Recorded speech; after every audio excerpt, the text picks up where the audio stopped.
Good morning, students. Today we are going to solve some question based on the topic we have studied in the previous two lectures. ठीक है students, जिससे हमें थोड़ा जो भी concept है, अगर कुछ डाउट्स होंगे तो और अच्छे से क्लियर हो जाएंगे. ओके स्टूडेंट्स, और हमारे उस डाउट्स पे हमारा उस कॉन्सेप्ट पे पकड़ बन जाएगा ना. फर्स्ट क्वेश्चन इज, एक हाइड्रोजन आइटम है जिसकी जो अपनी न्यूक्लियस के अबाउट, एक हाइड्रोजन आइटम जिसका रेडियस है r is equal to 5 into 10 power minus 11 metre. ठीक है, किस स्पीड से इलेक्ट्रॉन हमारा रिवॉल्यूशन कर रहा है, that is v is equal to 2.2 into 10 power 6 metre per second. ठीक है स्टूडेंट्स, तो electron is revolving around the nucleus with r is equal to 5 into 10 power minus 11 and v is equal to 2.2 into 10 power 6 meter per second. तो find the equivalent current due to this revolution. तो हमें I equivalent find करना है. क्या find करना? I equivalent. ठीक है, तो सेम ऐसे क्वेश्चन में हम क्या करते हैं, अब एक इलेक्ट्रॉन है, अब एक इलेक्ट्रॉन ही हमारा रिवॉल्व कर रहा है around the circle, around the nucleus. तो हम क्या करेंगे, एक हम इमेजिनरी क्रॉस सेक्शन लेंगे. ठीक है, अब let's suppose t equal to 0 पे इस क्रॉस सेक्शन को जस्ट क्रॉस किया इलेक्ट्रॉन्स ने, तो कितने टाइम के बाद वो फिर वापस आ जाएगा. ठीक है, कितने टाइम के बाद वो फिर वापस आ जाएगा, that is t, and t is equal to 2 pi r upon v.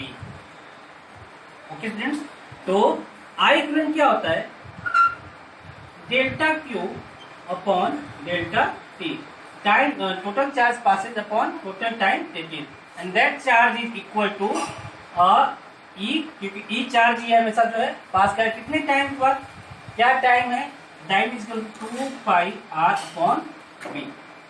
ठीक है, इस चार्ज को इस क्रॉस सेक्शन से पार करने में कितना टाइम लग रहा है, 2 पाई आर अपॉन वी. ठीक है, क्लोज कर दो गेट क्लोज कर दो, गेट बंद कर दो. ठीक है, तो ये आ गया हमारा E B upon 2 pi are.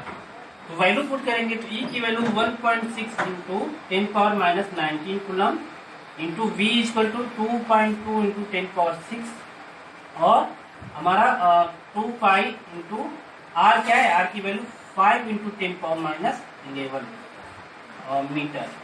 Metre per second. Solve करने के बाद जो हमारा आंसर है that is equal to 1.12 milliampere. ठीक है students, now the second question is amount of charge passing through a conductor. Second number है question का कि Qt is given.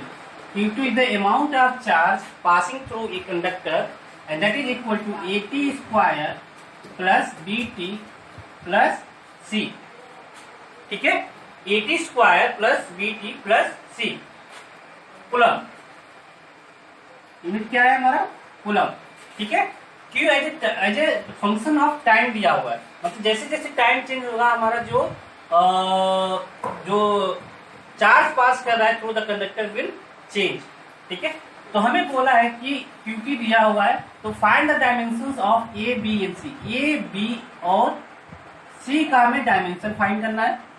ठीक है, और if a is equal to 5, b is equal to 3 and c is equal to 1, तो find the current at t is equal to 5 second. ठीक है, a equal to 5, b equal to 3 and c equal to 1 है, t equal to 5 second पे कितना current पास कर रहा होगा through the conductor.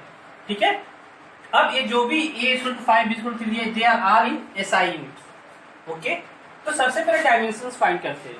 अब Qt इज द चार्ज, तो Qt का डायमेंशन क्या है, Qt इज द चार्ज, उसका यूनिट है हमारा कूलम, तो डायमेंशन क्या हो जाएगा, एम्पियर इंटू टाइम. Q का हमारा डायमेंशन क्या होगा, एम्पियर इंटू टाइम. यूनिट क्या है, कूलम, और कूलम का हम कन्वर्ट करते हैं एम्पियर इंटू टाइम में, because coulomb is not the fundamental unit. ठीक है, तो डायमेंशन फाइंड करने के लिए उसको हम फंडामेंटल यूनिट फाइंड करते हैं। Fundamental unit is ampere into time. तो चार्ज का हमारा डायमेंशन क्या हो गया, एम्पियर इनटू टाइम। अब देखो AT square plus BT plus C, ये तीनों अलग अलग क्वांटिटी हैं और तीनों क्वांटिटी का डायमेंशन सेम होना चाहिए, तभी कोई quantity can be added like this. This is called superposition principle. ठीक है, इसको हम तभी हम ऐड कर सकते हैं जब तीनों का डायमेंशन हमारा सेम हो, और तीनों का डायमेंशन सेम हो, that must be equal to ampere into time. Ampere into time के बराबर होना चाहिए, यानी कि AT स्क्वायर का डायमेंशन क्या हो गया, AT। ठीक है, तो यहां से A का डायमेंशन क्या आ जाएगा, एम्पियर इंटू T इनवर्स। ठीक है, T स्क्वायर से T कैंसिल बचेगा। ठीक है, तो ये है तुम्हारा A constant, A ampere into time. B का डायमेंशन, BT का डायमेंशन क्या हो गया हमारा, BT का dimension is again A into T। तो B का डायमेंशन हो गया हमारा, B का डायमेंशन हो गया A एम्पियर। ठीक है, सिमिलरली C का dimension, because C is constant, तो इसका dimension should be equal to ampere into time. ठीक है, I hope you understand all this things. Now इसमें अब सेकेंड पार्ट क्या बोल रहा है, second part is if A equal to 5, B equal to 3 and C equal to 1, तो find the current at T equal to 1 second, T equal to 5 second. सबसे पहले हम IT फाइंड कर लें, I as a function of time, and we know that I instantaneous is equal to dQt by dt, and that is equal to 10t। A की value मैंने 5 put कर दी। ठीक है, अगर 5 पुट कर तो क्या आ जाएगा, 5t square plus 3t plus 1, 2t हमारा ये हो जाएगा। अगर A, B और C की वैल्यू हम पुट कर दे तो ये आ गया 10t प्लस 3।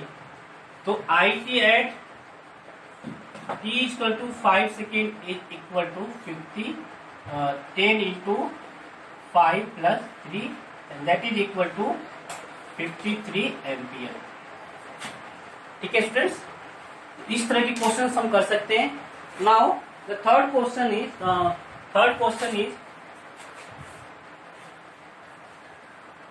क्या एक बार देखते हैं।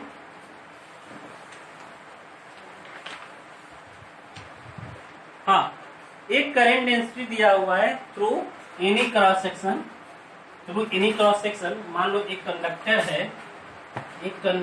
है जिसका क्रॉस सेक्शन एरिया है ना, ये इस जो करंट डेंसिटी है दिया है 5R। ठीक है, करंट डेंसिटी का मैग्नीट्यूड क्या दिया है, 5R ampere per metre square, 5R ampere per metre square. ठीक है, इस कंडक्टर का जो रेडियस है वो R इक्वल टू 5 मिलीमीटर है, 5 मिलीमीटर है। तो we have to find current through, total current through the cross section of the conductor, total current through the conductor. ठीक है, अब यहाँ पे ये क्या हो गया, वेरिएबल हो गया। कैसे डिपेंड कर रहा है, as a function of time. जैसे जैसे सेंटर से हम आगे बढ़ते जाएंगे, दूर बढ़ते जाएंगे सेंटर से, रेडियली अवे होते जाएंगे, तो हमारा जो करेंट है वो बढ़ता जाएगा। ठीक है, अच्छा, तो इसको सिंप्लीफाई करने के लिए मैं इसको किसकी क्रॉस सेक्शन को बनाता हूं यहाँ पे।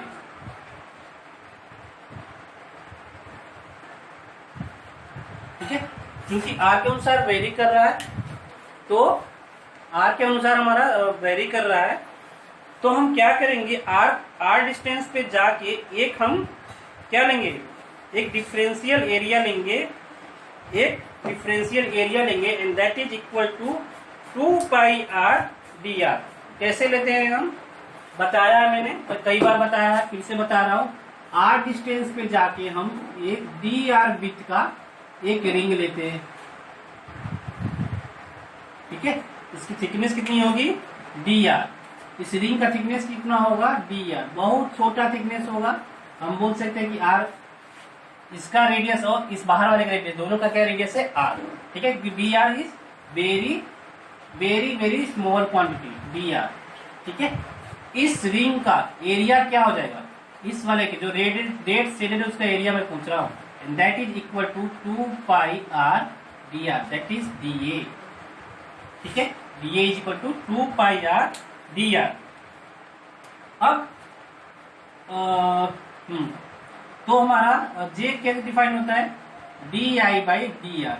अगर हम डिफरेंशियल इक्वेशन लिखे D I by D A, तो यहां से डी आई क्या हो जाएगा, D I is equal to J dot D A, J dot D A. ठीक है, अब हम चूंकि जो जे का जो डायरेक्शन है is along the direction of area. ठीक है, एरिया का डायरेक्शन किधर है, perpendicular to the this area, perpendicular to this cross section. अगर हमारा एरिया कुछ ऐसा है, एरिया वेक्टर कैसा हो, ऐसा, और उसी डायरेक्शन में हमारा करंट जा रहा है, तो cos थीटा की वैल्यू क्या हो जाएगी, क्योंकि यहाँ क्या हुआ, J dot D A, J into D A into cos theta, cos 0 that is equal to 1। तो इसको हम डायरेक्टली लिख दें, D I is equal to J into D A. ठीक, इंटीग्रेशन करेंगे तो ये हमारा क्या हो जाएगा, आई टोटल हो जाएगा, I total is equal to J 5 R और डी ए की value 2 pi R D R. ठीक है, इंटीग्रेट ट्रांसफर करना 0 टू 5 इंटू 10⁻³ मीटर, क्योंकि मिलीमीटर में दिया है तो हमें कन्वर्ट करना पड़ेगा। That is equal to 10 pi R square, integration में डायरेक्ट कर दिया r³ 0 टू 5 इंटू 10⁻³ ये वैल्यू पुट करेंगे तो आई टोटल आ जाता है, वैल्यू पुट करने के बाद आई टोटल आता है 3.925 इंटू 10⁻⁶ एम्पियर। ठीक है स्टूडेंट्स,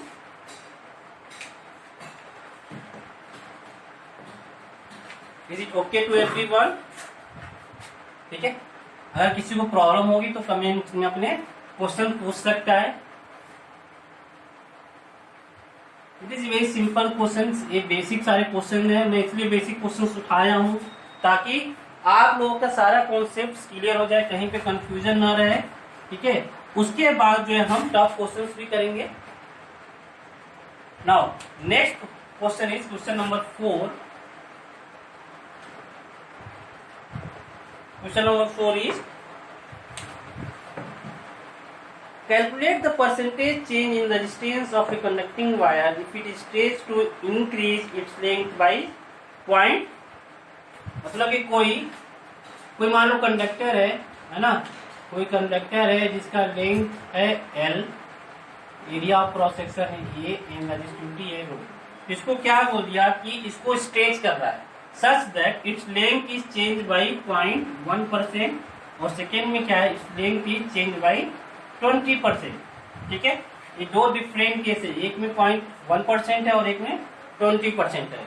ठीक है, अब इसका लेंथ चेंज हो रहा है, एरिया का हमें कोई बात नहीं किया, तो हम क्या करेंगे कि रेजिस्टेंस को as a function of length लिखेंगे। ठीक है, एरिया फैक्टर भी उसमें हम इंक्लूड कर लेंगे, क्योंकि एरिया के बारे में हमें कुछ भी दिया नहीं, क्योंकि अगर लेंथ चेंज होगा तो हमारा एरिया भी चेंज होगा। ठीक है, तो हमारा रेजिस्टेंस क्या होता है, resistance is equal to rho L by A, rho L by A. अब लेंथ चेंज हो रहा है और एरिया भी चेंज हो रहा है, तो हम क्या करें, एरिया को लिख दे इन टर्म्स ऑफ लेंथ, तो हमें रेजिस्टेंस का मिल जाएगा function as a function of length. ठीक है, अच्छा अगर इसको हम स्ट्रेच करें, चाहे कुछ भी करें, स्ट्रेच करें या कंप्रेस करें, तो हमारा उसका वॉल्यूम क्या होगा, constant V is the volume and volume is equal to A into area.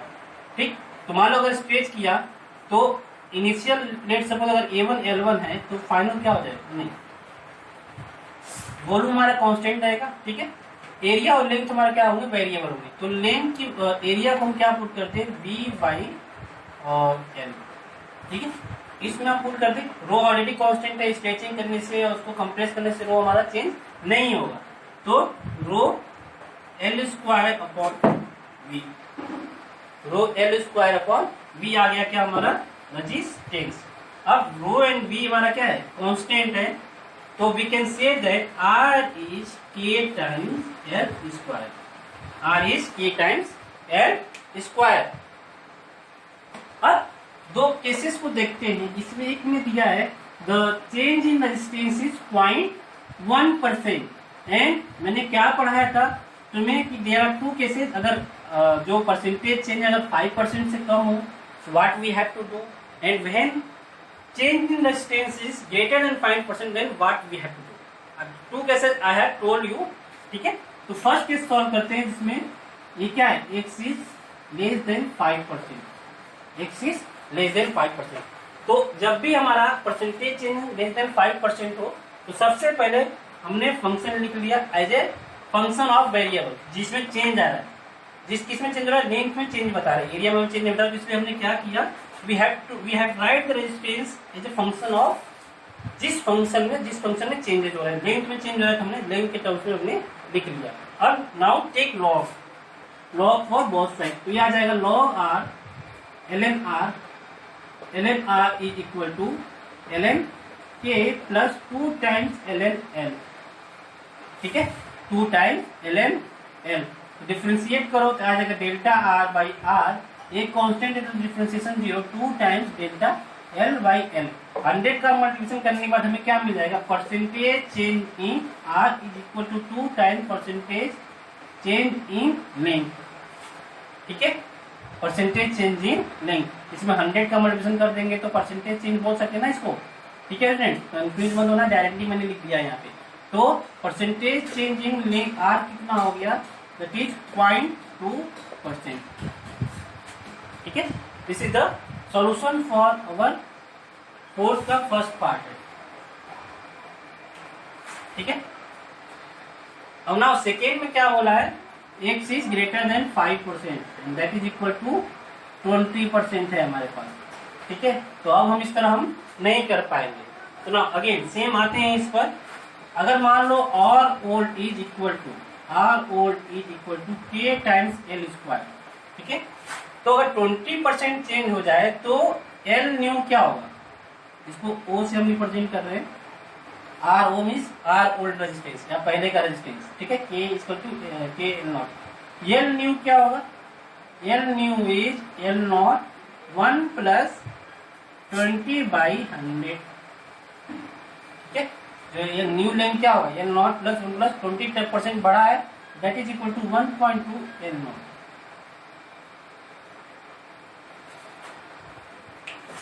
ठीक है। अब नाउ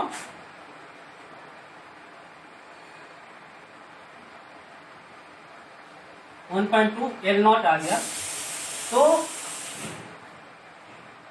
हाँ अब हम लिख दे R new and that is equal to R new is equal to K times L new का square, that is equal to K times 1.2 L not का स्क्वायर। ये आ गया हमारा R new. Percentage change in resistance निकालना है, that is equal to R new minus R old upon R old. Percentage change जब भी निकालते हैं तो with respect to the previous resistance निकालते हैं, जो प्रीवियस रेजिस्टेंस जो था उसके रिस्पेक्टिव निकालते हैं। This is the R new minus R not upon R nought, ठीक है। और कभी भी परसेंटेज चेंज पूछे तो हमें मैग्नीट्यूड लेना है, मैग्नीट्यूड को 100 से मल्टीप्लिकेशन करना है, ठीक है स्टूडेंट्स, क्योंकि ये may be negative may be positive आ सकते हैं, लेकिन चेंज जो है हमारा क्या होगा, चेंज हमेशा पॉजिटिव होगा, ठीक है। ये वैल्यू निगेटिव भी आ सकती है और पॉजिटिव आ सकती है, क्योंकि हो सकता है कि आर ओल्ड ज्यादा हो या आर न्यू ज्यादा हो, ठीक है।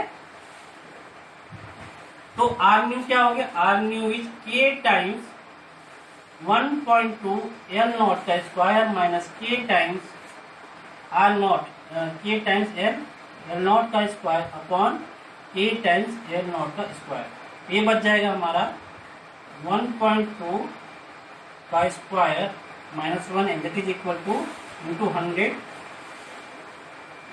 दैट इज इक्वल टू 44%, ठीक है। अगर हमने इस वाले फॉर्मूले से किया तो क्या आता, 2 times percentage change in length then that is equal to 20, तो टोटल आता हमारा 40%, that would be our wrong answer because हमारा आंसर क्या है 44%। 4% चेंज इज सिग्निफिकेंट, तो we can't avoid that, okay. Now next question क्या है कि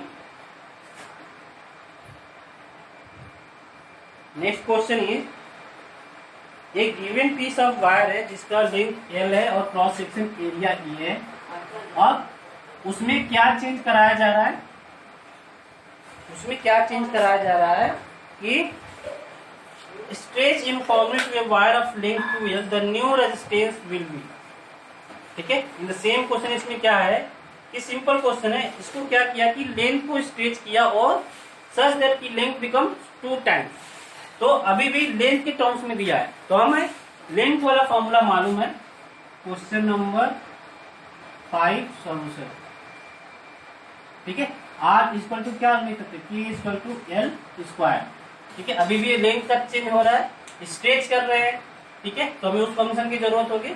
अब 2 टाइम्स बोल दिया तो हम ऐसा बोल दें कि आर न्यू, क्योंकि डायरेक्टली प्रोपोर्शनल है, R new upon R old is equal to K times L new upon K times L old का होल स्क्वायर। ठीक है, अब एल न्यू क्या दिया, L new is 2 times L nought, put कर दो वैल्यू, तो R new upon R not is equal to 4, L new की जगह 2 एल नॉट रखो तो एल नॉट कैंसिल आउट, 2 का square that is equal to 4।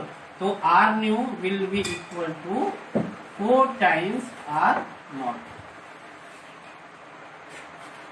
Are new is equal to 4 times R not.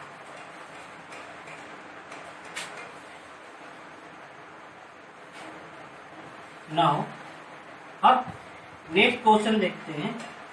अच्छा, हमारा रेजिस्टेंस बढ़ेगा घटेगा, क्योंकि डायरेक्टली प्रोपोर्शनल है तो हमारा लेंथ डायरेक्टली प्रोपोर्शनल है, और रेजिस्टेंस डायरेक्टली प्रोपोर्शनल तो हमारा रेजिस्टेंस क्या होगा, बढ़ेगा। ठीक है, तभी तो R new will equal to 4 times R nought. तो हम ऐसे हम क्रॉस चेक भी कर सकते हैं। समटाइम्स होता है कि कोई स्टूडेंट एल न्यू को यहाँ पे रख देता है, एल नॉट उधर रख देता है। ठीक है, तो उसका आंसर उल्टा आ जाएगा। ठीक है, तो हम क्रॉस चेक कैसे करेंगे, because R is directly proportional to length.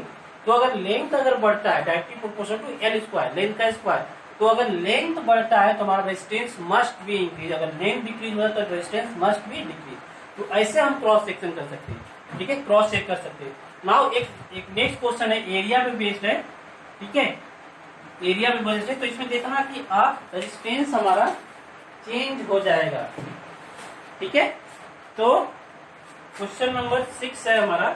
हाँ, इसमें स्ट्रेच कर दिया such that its radius become half, radius हमारा क्या हो गया, हाफ हो गया। पिछले क्वेश्चन में क्या था, हमारा लेंथ इंक्रीज कर रहा था, इसमें क्या हो गया, इसको इंक्रीज किया तो रेडियस हमारा क्या होगा, डिक्रीज होगा। तो रेडियस के टर्म पे दिया है गिवन दैट कि आर बिकम r/2, ये प्रीवियस रेडियस था, ये बाद का रेडियस था। ठीक है, अच्छा, अब इसके लिए अलग सा इक्वेशन लिखना पड़ेगा। Resistance is directly proportional to 1 upon area का स्क्वायर। ठीक है, ठीक है, जैसे ये हमने निकाला, अच्छा हम एरिया का भी हम निकाल सकते हैं। तो यहां से आ जाएगा resistance is equal to K by area का square, and area is equal to pi R square. तो हम बोल सकते हैं कि रेजिस्टेंस इज सम के टाइम्स आर के पावर 4। ठीक है, एरिया का जब पाई आर स्क्वायर, तो पाई कांस्टेंट है, तो के को के डैश मान लो, कांस्टेंट ही है ना, के बाई पाई का पाई आ जाएगा, पाई का स्क्वायर आ जाएगा। ठीक है, फॉरगेट इट, के डैश क्या है, कुछ कांस्टेंट है, और आर क्या है, एज ए फंक्शन ऑफ, मतलब कि R is the radius of the cross section of the conductor. तो आर कैसे वेरी कर रहा है, इनवर्सली प्रोपोर्शनल टू आर की पावर 4। अब यहाँ पे हम क्या लिख सकते हैं, R new upon R old is equal to R old upon R new की पावर 4।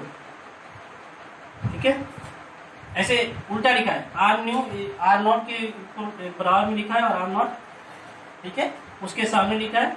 क्यों, क्योंकि इनवर्सली प्रोपोर्शनल है। तो इससे हम ऐसे भी हम याद कर सकते हैं डायरेक्टली फॉर्मूला। ठीक है, तो अब आर न्यू दिया है, R new is equal to R naught by 2, value put कर दो। ठीक है, अब सिंस ठीक है, तो आर न्यू आ गया हमारा, R new upon R not is equal to R not upon R naught by 2 power 4, and that is implies R new is equal to 16 times R, 16 times R naught, 16 times R R. ठीक है, तो again resistance हमारा increase किया because हमारा radius हमारा decrease कर रहा है, रेडियस डिक्रीज करेगा तो इनवर्सली प्रोपोर्शनल हमारा रेजिस्टेंस इंक्रीज होना चाहिए।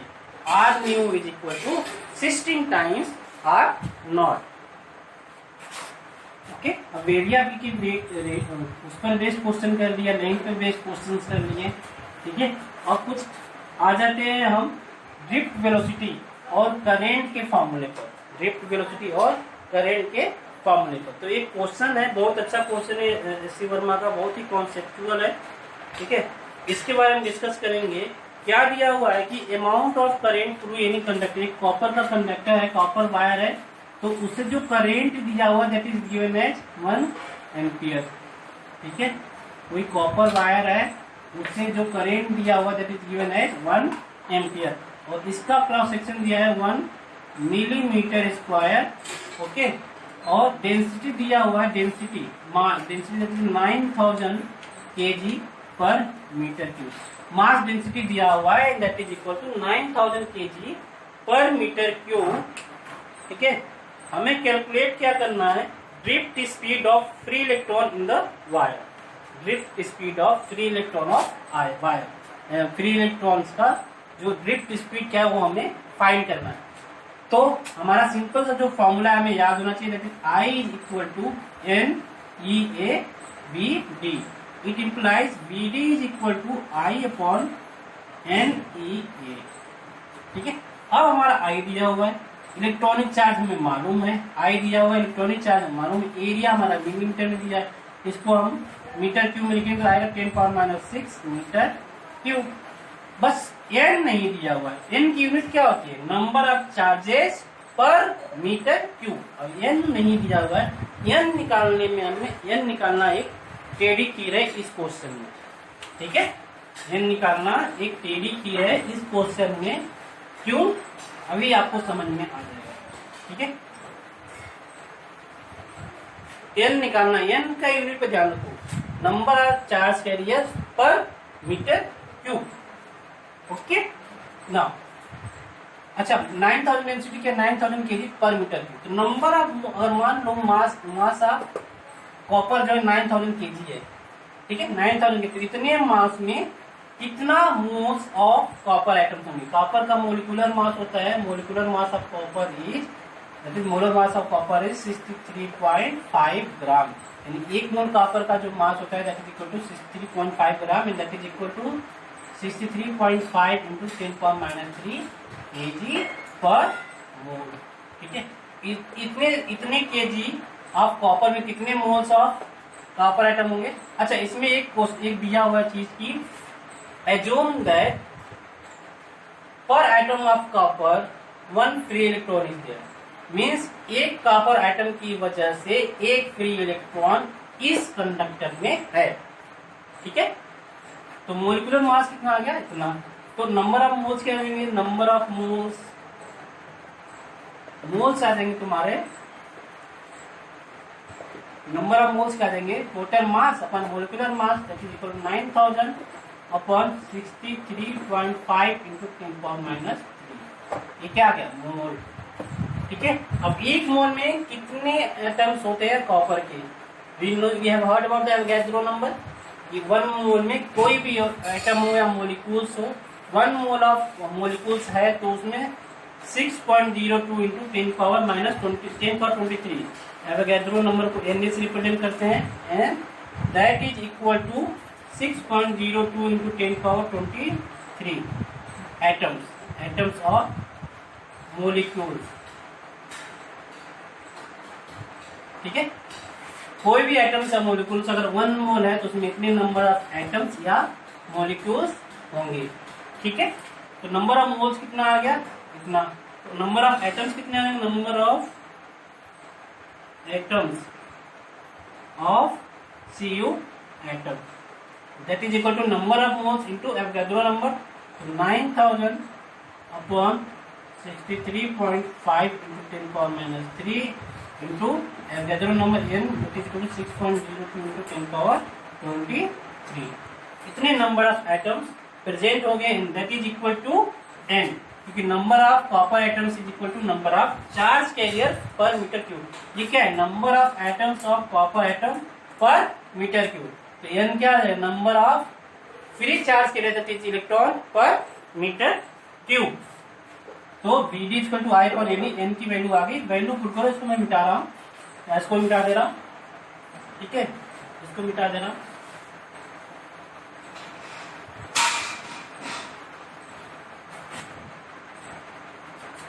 तो हमारा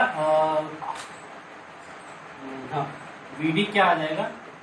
आई की वैल्यू 1, एन की वैल्यू इतनी 9000 upon 63.5 into 10 power -3 into 6.02 into 10 power 23, ठीक है। E electronic charge 1.6 into 10 power -19, okay. और ए की वैल्यू 10 पावर -6 मीटर क्यूब। इन सबको सॉल्व करने के बाद जो वीडी की वैल्यू आती है, and that is equal to